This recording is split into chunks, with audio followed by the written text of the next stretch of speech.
It was noontime today in the center of Beijing when a man walked to the middle of the Avenue of Eternal Peace.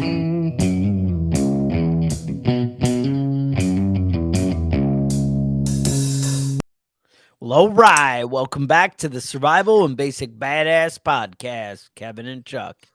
Well, today, we're going to talk about preserving meat, especially in like a off-grid, end of the world, shit hits the fan kind of situation.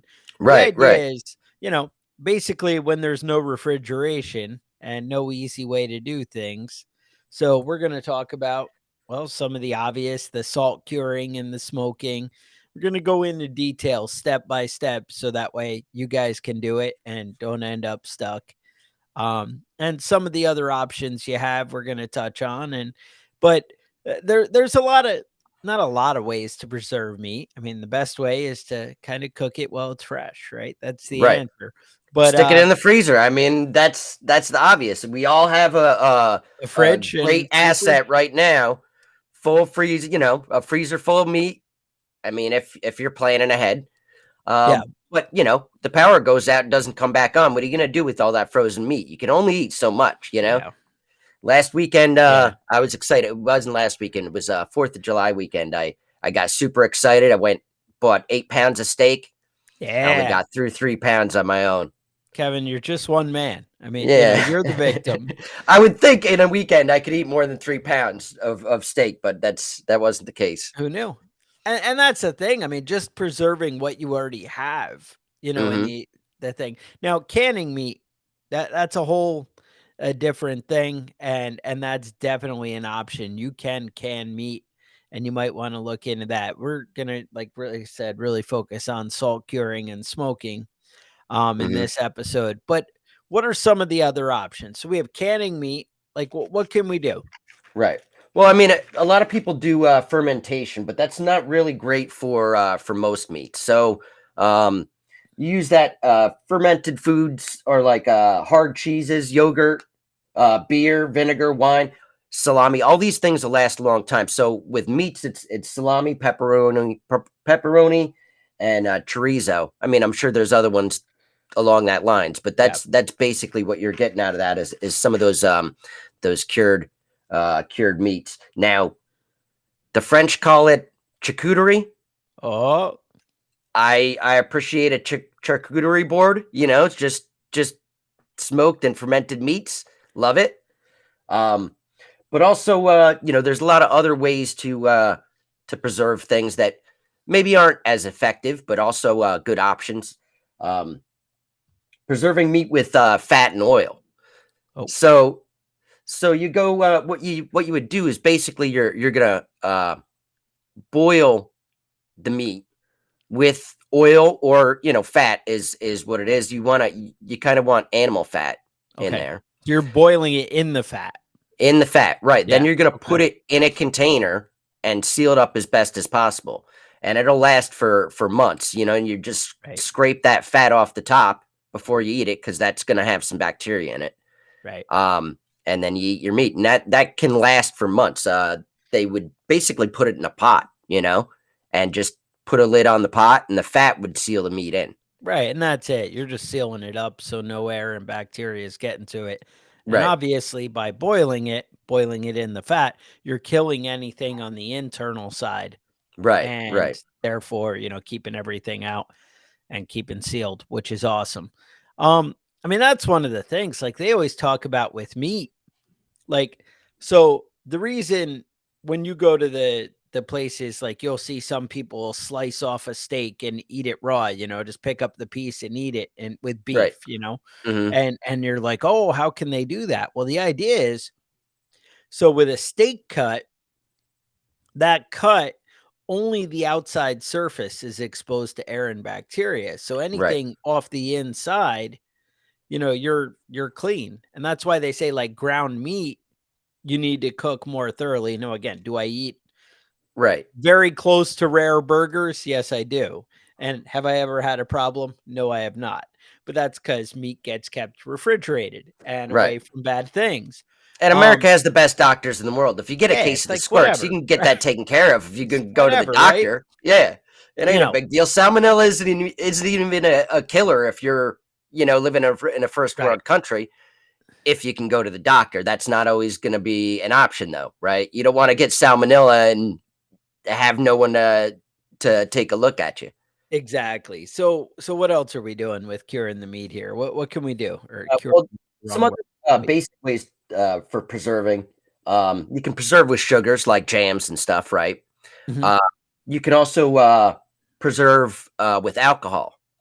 They've been doing that for years, but it's basically you're filling up a jar with fruit and topping it off with rum, and it's basically good forever. But also, you don't want that to be your only option. Like you have to get drunk every single time you eat. Mm. You might have other problems at that point. I know the doctor's always like, well, you're pickling your liver. And I'm Yeah. like, yeah, I'm preserving it. Yeah, it's going to be good. It'll be good for years. Perfect specimen. My body will decompose. My liver's going to be around for 100 years afterwards, though.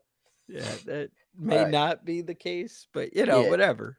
So the best way though for preserving meat is salt curing, right? And that's it's not the best way. Salt curing and smoking is the best way to do it. Yeah. But salt curing is really, if you're smoking meat to preserve it long term, you want to salt cure it first, right? Yeah. Now, technically, if done correctly, salt curing will leave it like shelf stable forever. Right. I mean, it's like indefinite. It's good. Right. So the idea is the salt draws out the moisture and it promotes actually good bacteria. That's why, you always hear about the French who will let meat hang until like mold and stuff grow on it and whatever. And you're like, oh, that's horrible. But these are actually good bacteria that are growing on. Now, mind you, I'm scraping that off. You scrape it off first. You might want to cut that outer layer out. We don't need to get too crazy, right? Mm-hmm. So the big thing, right, if you're going to salt cure meat, is you need salt that is 100% salt. You don't want your iodized salt. You don't want with like little preservatives. They have stuff that keeps it from turning into hard chunks. Yeah. You want to be conscientious about your salt. It has to be salt. All right. So it has to be pure. So believe it or not, like that Himalayan pink salt, that's actually good. Most kosher salt, it should be good. I think if it's kosher, I think it has to meet that criteria. Right. But again, look at the label. If there's anything besides salt in it, it's a no-go for preserving. Now, end of the world, and you're like, oh, I only have this container of iodized salt. Yeah, go for it. It's okay. Right. But in general, when you're curing meat, you want something that's pure. All right. I mean, I'm just saying that would be better than dying. Would be to risk that, there might have been something in there. I don't know. No. But if you're buying salt to preserve it, you want to be particular about your salt. All right.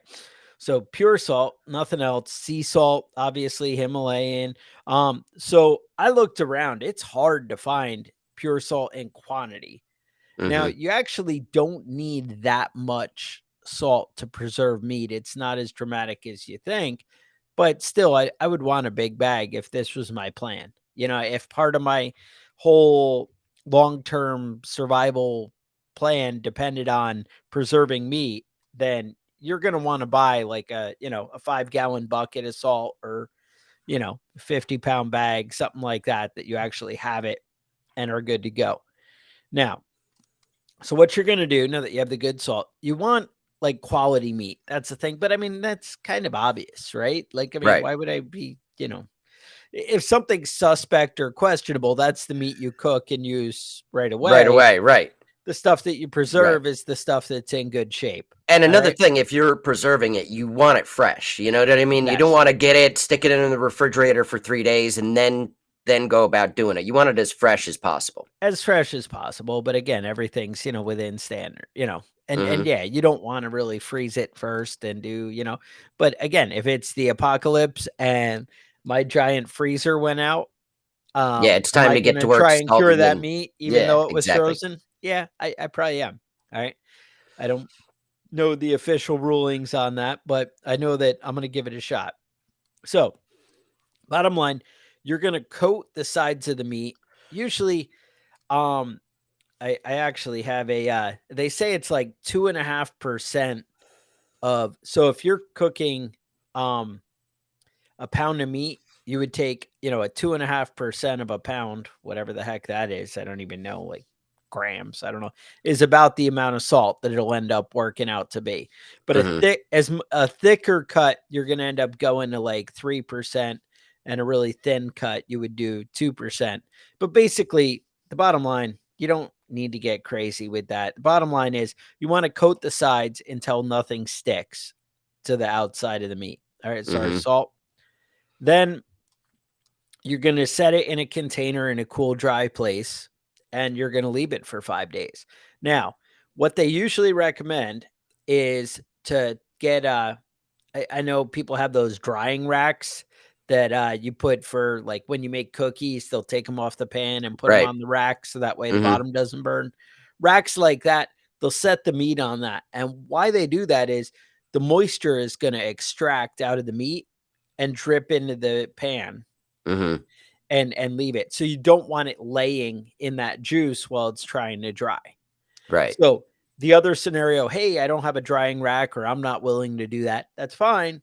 Just every day you got to go make sure that pan gets cleaned out and is dry, and it's back to sitting in there. Right. But that's the bottom line. So you're going to let it sit for 5 days. Yeah, and the most important, I mean, that is the most important part, is extracting as much moisture as possible. Right. Now, you can go a few days over or whatever, but it's got to be at least 5 days. Now, at that point, you're going to go rinse it off, and you're going to rinse all that salt off. So it's not like it's going to ruin my meat. It's going to taste all salty. You're going to rinse all of it off. Now, you're not like scrubbing it, but any kind of big crusted glaze, you can kind of scrape that off and, whatever, but you're rinsing the meat. At that point, you're going to put it on a hook and cool, dry place. Now, they also sell a like string that you can basically punch a hole in it and run the string through to hang it. That's another option. But I mean, you got metal coat hangers, whatever. I don't know. I don't know if that's probably a bad idea, but some kind of clean hook, right? We'll say a nice stainless steel hook. Fine. Yeah. And you're going to hang the meat up. You're going to let it hang for at least another 5 days. So you rinse and brush it to get the excess salt off. Pat it dry with a towel, something like that. Just anything that's not going to leave lint and, crap in there, Right. they say. Hang the meat on hooks or twine, cool, dark place for 5 days. And basically, after that 5 days, you're going to take it, grab it, pull it out. Now you're going to take that cut of meat, and you should be able to hold it, and it shouldn't be like floppy or or move. It should be like a brick kind of thing, like just solid Stiff. and stiff. And basically that's it. Now you need to wait until it is dry, and basically it'll lose 30% of its weight. Right, just from over the moisture. that time. Yeah. And you should be able to kind of check that, if you're paranoid, that's, one of the things you can do. Now you can kind of keep it there forever in that cool, dry place. And that's kind of how you're going to want to store it long term. I know cool and dry is not always an option. I know in the great state of North Carolina, maybe not the option we have. Cool and, the cool part, honestly, the dry part's hard to come by. You're up in the Northeast. Dry is also not now it's as easy to come by. Yeah, it's like 80% humidity up here during the summer every day. Yeah, exactly. But that's basically how you salt cure meat, and that's going to work and preserve it. As long as you let it dry, you keep it away from the bugs and the bad things while you do all that, you're going to be good. And that is going to make it safe. Now, there's smoking meat, and there's a couple of things. If you want smoking to actually last kind of forever and really work, like preserve it like this, you need to do this salt cure process beforehand. Right. If you're not salt curing it first, you're just smoking it for flavor, really. Right. I mean, it'll add a little bit of time, but it will add time. And that's the thing. But so that was actually one of the things I was going to touch on is the Indians were actually kind of the ones who came up with the whole smoking meat thing. And I mean, I don't know. You could say, well, no, my Uncle Johnny, 20 generations back, he was doing it in England, and Right. maybe he was. I don't know. I wasn't there. But the way history tells the story Okay. is that in the teepees, they would hang the meat to keep it up from the little animals and the dogs and the Mm-hmm. things that they had. And maybe you can tell me they didn't have dogs in the, whatever. I don't know.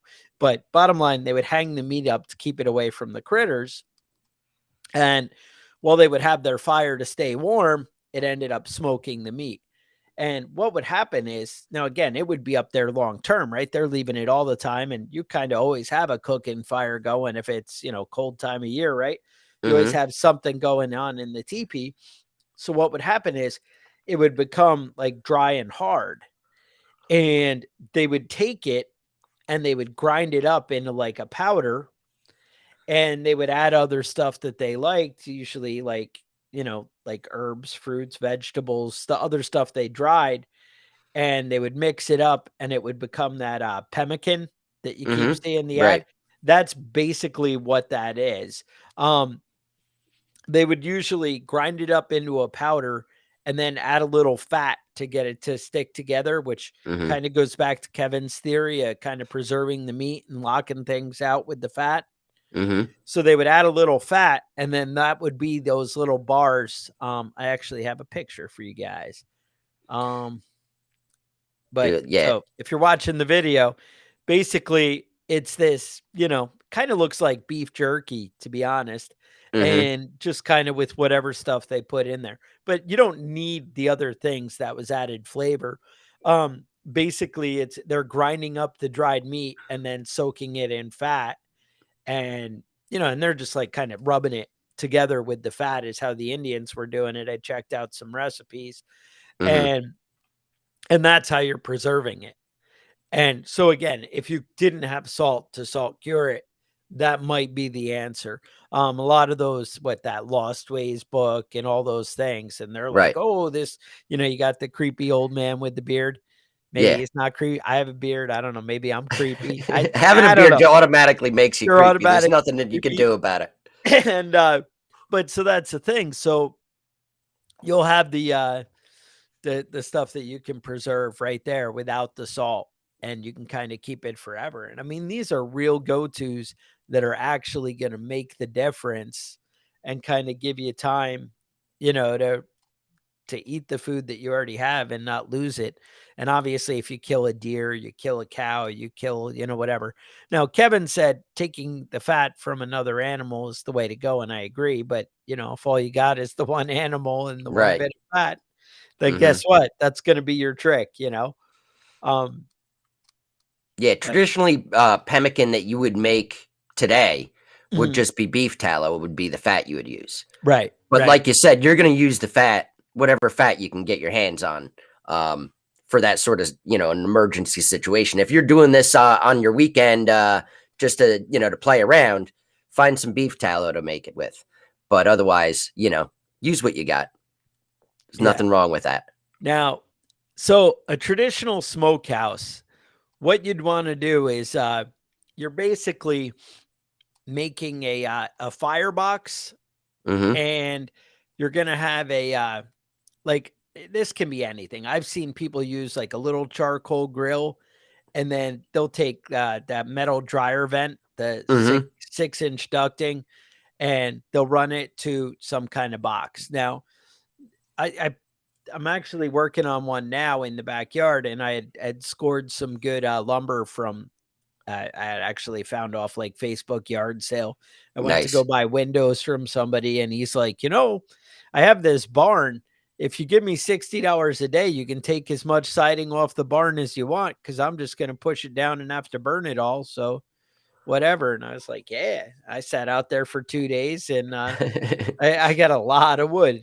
And but anyway, so you're gonna make now something, like I said, it could be like a little charcoal grill, those little round ones that you have at the campground, or it could be something like a cement box.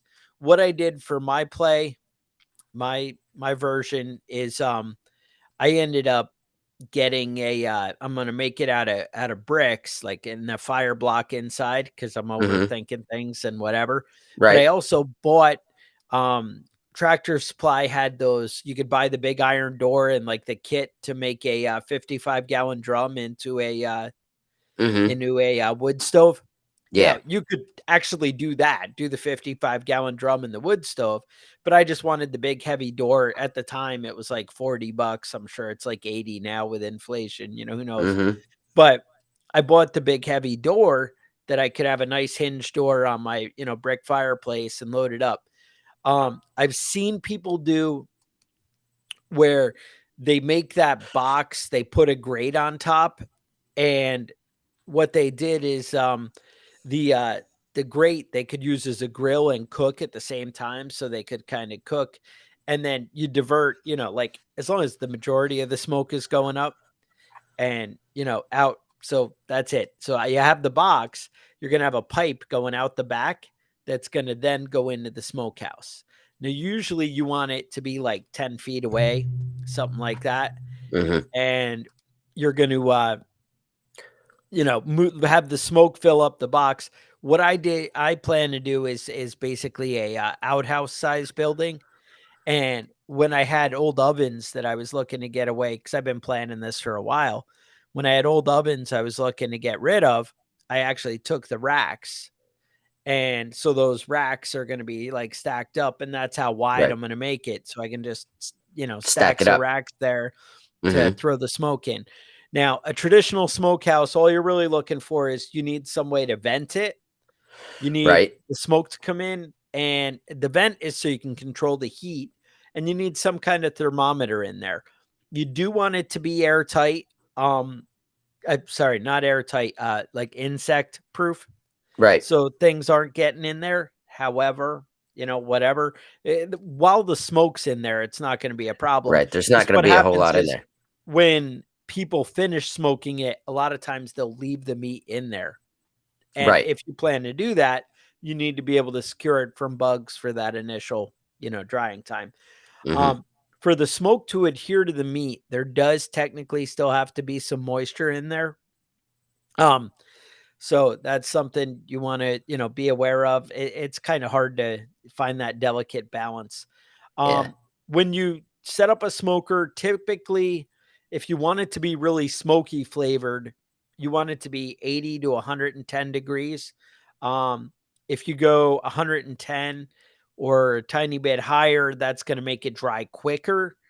You never want to go over 200 degrees or you're just cooking it. Right. Um, you never use like gas or lighter fluid to kind of get that fire going. You want to keep it pure and nice. Hmm. Typical wood for a smokehouse, you want to use like hickory or oak, seem to be the Yeah. go-tos. You want to use hardwoods. You never want to use like any kind of pine The or sap cedar or or anything like that. Yeah. It would be best to, apple fruit tree woods. A lot of people use wood from fruit trees. maple. Yep. Yeah, maple hickory is obviously that's Mesquite, the one you pecan, see black a lot. walnut. Yep. Right. But Yeah. I would say most of the time people use oak. I mean, I think when you have the luxury of apple, Yeah. people want it, but people aren't cutting down apple trees too often when they're looking for You food. gotta prune your apple trees in the beginning of the year, man. You gotta Know what cut it some of them is? branches You off get the good anyway. Just stuff. save it. Save it, dry it out, and you're good. Nah, but that's basically the process. So the smoking, um, you're gonna need like 4 to 6 hours. You really just want to dry it out. But again, you're curing the meat first, so that's really what's doing the hard work. Right. Um, and obviously something different like a big ham or something like that is gonna take more time. You have Right. different sizes and weights. Hmm. Um, but these are the basics. And I gotta say, setting up a smokehouse, trying this stuff out before you're in a desperate situation. I mean, I gotta say, if all of a sudden there's an EMP right now and everything goes dark, it's really gonna suck if you're like, "Oh, I got to deal with my freezer. I have to build a smokehouse right now." Right. that's kind of going to be maybe not your number one priority. Right. And that's why we prepare. Hmm. That's why as a prepper, you do things beforehand. You kind of figure out, hey, let's try this out. Let's make some meat. Let's see what happens. Obviously you can dry meat and make beef jerky in your oven. You don't need, these special things. And again, if something happens and you have a generator and you can use your oven, I'm not sure that's the best use of your resources, Right. but you could dry it out, and do that kind of stuff beforehand. And again, it's going to preserve it longer, but without the salt, you're not getting that permanent. You are getting a lot of time if you do the fat, saturated. But Hmm. as far as just smoking or drying out, it'll buy you time because it'll keep it from rotting, but it's not Hmm. going to keep it from, insects and critters and bacteria to start to Right. grow long term. So no. Yeah, no, that all sounds good to me. Yeah, so yeah, preservation helps control spoilage by inhibiting growth of microorganisms, slowing enzymatic activity, and preventing the oxidation of fatty acids that promote rancidity. Oh, That's those are some big words there. But I mean, basically, what you're doing is you're killing off the bacteria and drying out the meat, so that it'll prevent growth of any kind of bacteria. So that's the way that that scientifically that's how it's being preserved. That's what makes it last longer. And the lower the moisture content, the longer it's going to last at up to a certain point, obviously. Um, right. so yeast, bacteria, mold um, needs moisture to grow. So that's one of your go-tos there. Right. That's what you want to be paying attention to. Obviously, you want to get it up to a certain temperature without cooking it, without getting it too hot. And the smoke actually has things in it that preserve meat as Right. well. Like there's formaldehyde in wood smoke. I didn't know that. So Tar. stuff like that. Yeah, stuff like that is you know be honest with you, smoked and preserved meat. It's got a lot of nitrates. Eventually, it's going to give you cancer. But Yeah, also, the more smoked meat you eat, the bigger your dick gets. A lot of people don't know that. It's a that's true. secret. Mine is Wow. is oversized already, so but I can't help myself. I just love that flavor, Smoky flavor, sure. Right, right. So I mean, what am I gonna do? I'm just out of luck there. But yeah. So the French called it charcuterie, right? Yes. I like to have a bit of hard meats, Yeah. in the evening, a nice board of hard meats. Big fan. But pepperoni, uh chorizo, all these things that are preserved and smoked and fermented. I mean, who's not a fan of different types of meat? You know what I mean? You got to have all the flavors in there.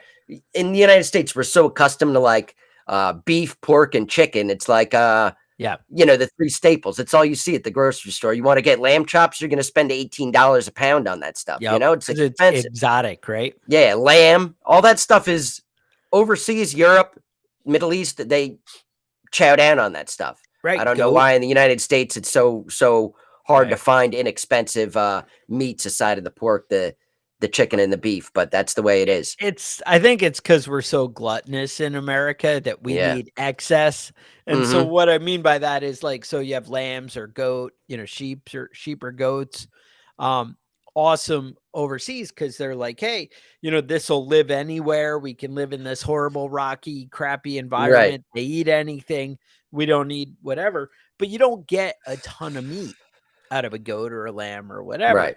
Whereas in America, we're like, hey, I'm going to buy, what'd you say, 12 pounds of meat for the weekend or Right. whatever, that's the problem. They don't do that in other countries. They're not like, Right. hey, it's just me for the weekend. I need 12 pounds of meat. What I think is crazy. A lot of people don't realize this, but the United States is like the only place where you're going to eat meat for 3 meals a day. You know what I mean? Yeah, Most that's right. places they don't have meat 3 meals a day.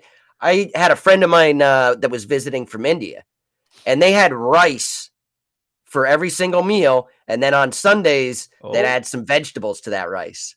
They yeah, almost mix never it up. had access to meat, you know? That was Yeah. fancy, was putting in some vegetables in that rice. You know, it was basically just rice, more, you know, breakfast, lunch, and dinner.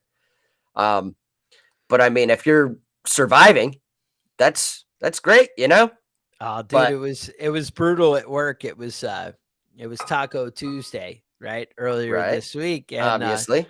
And so second shift, by the time they get to us, they're like, oh, you know, we ran out of nachos and taco shells and burrito shells. So it's a rice bowl. And I'm like, yeah, I don't really live in a third world country. So this is not, I'm not going to pay you $10 for a bowl of rice. And Uh, no, no. no, that's And I'm like, if disappointing. you're not giving me what you're giving the other guy, then I'm not paying. And yeah, Yeah. that's just crazy. Yeah, no, But I think you know, I think that, you know, in the United States we get a little bit crazy, and you know, we I like a mean, the little Native excess. Americans had a thing for that. You know, they thought that if you ate something, you were taking on the properties of that beast. You know, if you killed a big, strong elk, that meat Yeah, was going to make you big and strong. And in a sense, that does make sense. You know what I mean? it Meats works, meats right? have protein. If you're going to build muscle, you need protein. But I mean, that's why they would eat their enemies, right? You're going to eat your enemy's heart because he was brave, and that courage is going to come into you. So, you If he know, was brave, but what if he's a coward? then And you're you're like, then you're humiliating him by turning his meat into shit. is that what it That's is? no, I mean, I'm serious. I'm dead serious. That's those are both reasons why you would eat your enemies. Okay. So, You I got to mean, keep your options open, you know? different perspective. That's all. You know, I don't really think that way, but I guess, I mean, you know, To different each strokes for their different own. folks. To each their own, right? All Hmm. right. So all kinds of different meat. We covered a bunch of ways, but so one of the big things, you do need to go out and actually find some of this salt. And you need to, even if you just go buy like kosher salt or whatever, Right. and you put it in a 5-gallon bucket and you seal it up tight. Now, again, it's still going to get stuck together and whatever. It's really hard to keep the moisture out. Yeah. Unless, you know, you have it in a pre-sealed kind of container or you're in there a lot. Um, and again, depends where you are, I guess. But Yeah. make sure you go get that. Yeah, go ahead. And Slow Burn had mentioned most of the farm supply stores will sell preserving salt. Not too expensive. You can go buy a big bag over there. Cheaper than buying 50 little cans of that Himalayan salt that costs $9 a shot for some reason. It's Yeah, salt. Come on, guys. Settle down. exactly. No, now one of the comments was about, you know, pressure canning the meat, and that's awesome. I did just got a pressure canner in the last year. The wife was really, you know, hey, this is something we need. Hmm. And it's still like we bought an electric pressure canner. All right. All So, right. you know, all right, I understand. You know, we can still do canning and jarring, but not pressure, you know, without, because we had the big pots Right. Without power. for doing stuff without power, but we don't have for pressure canning. But Hmm. you know, that's something to miss. But yeah, no, absolutely. Pressure canning meat is awesome and something you guys want to you know, think about. Yeah, And that's one of the. I have to admit, that's one of the prepping things that I have no knowledge of. Pressure yeah, cooking. Yeah, I have no idea how that works. yeah. No, there's a lot of so anyway, I was gonna say with the salt, there's that Azure standard. Hmm. You might want to look into that. So that's you become a member, but it's not like Sam's Club where they, you know, rob you for $50 a year or whatever the hell it is they want. Hmm. You just sign up and you can go get deliveries. Now, what they do is, in order to save on the shipping and delivery price, is they'll have one person who likes to do a, you know, reasonable size order, or a couple of people who get together, and they'll ship it all to the one person's house. And I thought, you know, oh, there's never anything near me or whatever. And sure enough, I typed it in, and it was like a 25-minute drive to the nearest person who was getting a delivery. and they were like, "Oh, you have to wait a month or, you know, whatever. They're getting their Right. next delivery in 3 weeks or whatever." But I was able to get, you know, a big 5-gallon bucket of it for like $40, $30, something like that. But bottom line, it's, you know, available. And that's, you know, that's what you want to look into is ways to get things cheap. You know, somebody mentioned farm supply stores, you know, usually have the preserving salt in 50-pound bags. Obviously, that would be, you know, a better way to go if you can just go pick it up, because I'm Right. impulsive. I have an idea. I want to just go do it right away. I can't just, you know, I can't wait a month and 3 Right. No weeks. I want to do it patience on this now. guy. What Yeah. happens if the apocalypse happens tomorrow? You know, I Uh-huh. need to be You're ready you're for that. caught with your pants down because you Well, didn't do it immediately. exactly. So you Hmm. got a plan. So anyway, that's what I got on that. So we did update our logo a little while ago. I'm sure you guys have seen it by now. And I know, you know, you guys have heard me mention in the past about how the t-shirt quality, I wasn't sure it was really up to the standard that I was looking for.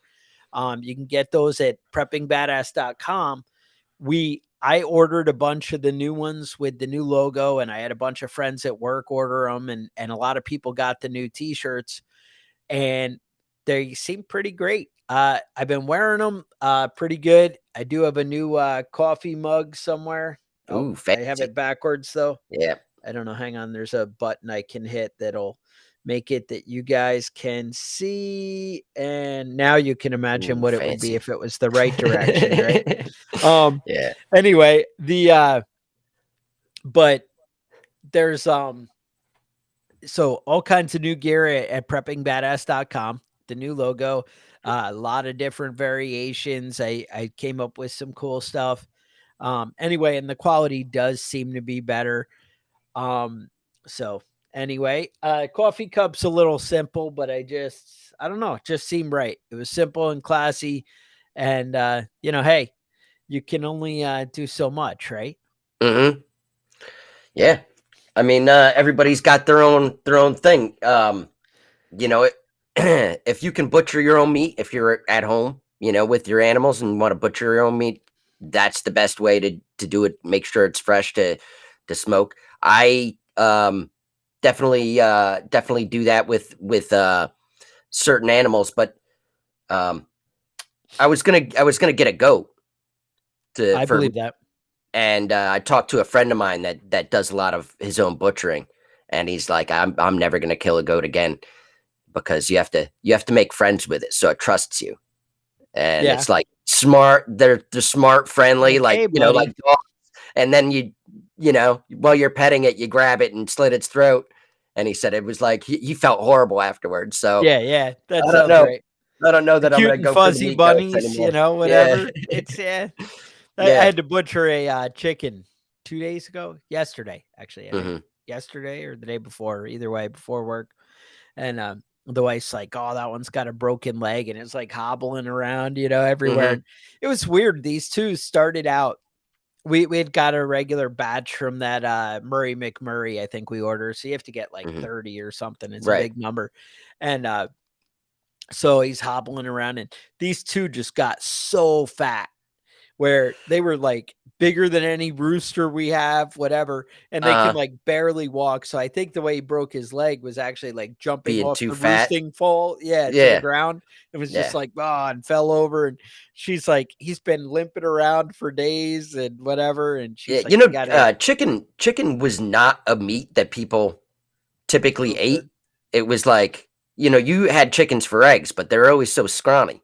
Mhm, And they've mhm. been messing with chickens for so long Yeah. that now the meat chickens, they literally they get so fat that their legs Oh, break yeah. and No, their that's yeah. hearts give out, Their hearts give out is the big Right. thing.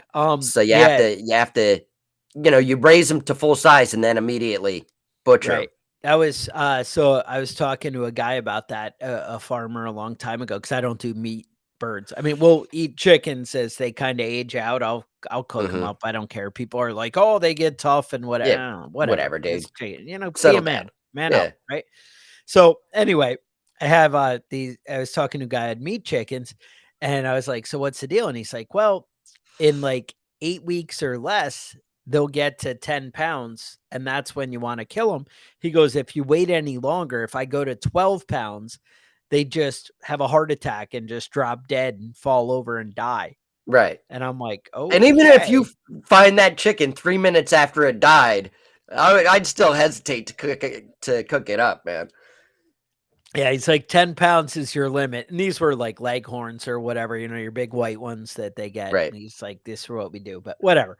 Anyway, just a little side note. Anyway, you have questions, concerns, you can email us at preppingbadass@gmail.com. And, show ideas, anything you want to talk about, let us know. Cause hey, we're here to serve you guys. We want to dig into the topics that you're thinking about. Otherwise, I would say stay safe and we'll talk to you guys. Oh, hang on though. If you're watching us on YouTube, we're going to do an after show, talk about some aliens and stuff. I might try and throw a 5-10 minute podcast up with it. We'll see, but look out for that. Definitely be on the YouTube channel. Just search Prepping Badass. Otherwise, stay safe and we'll talk to you guys next week.